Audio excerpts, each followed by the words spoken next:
gente? Tudo bom com vocês?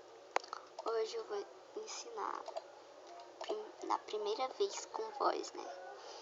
Como deixar essa barra transparente e como mudar a cor dela.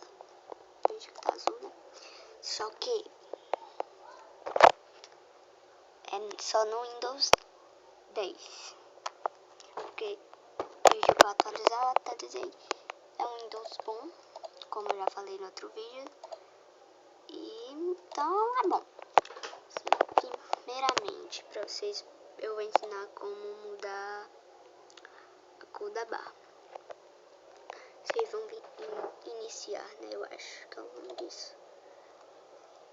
Vão vir em todos os programas. Não, mentira.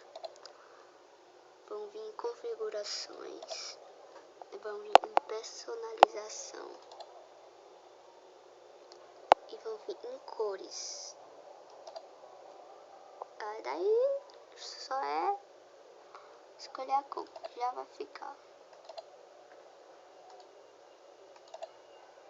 Bem, pra poder ficar isso aqui, tipo assim, ó. Se eu ativar isso aqui, isso ali vai ficar preto.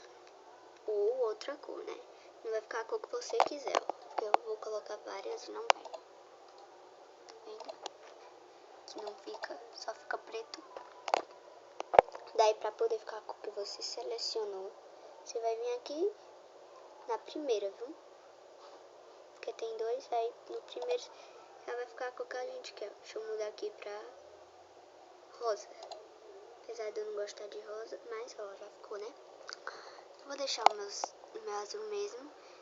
Bom, pra você deixar assim, ó, meio transparente, você nem precisa sair daqui. É só que deixar o menu, iniciar a barra de tarefas e a central de ações transparente. Tá ativado, se desativar não vai ficar mais transparente, ó. E se ativar, vai. Ficou um pouco transparente, aqui não dá pra ver. Ok. Então, é isso. Espero que vocês tenham gostado. Quem gostou, dá like. Se inscreve no meu canal. E é nóis. Tchau.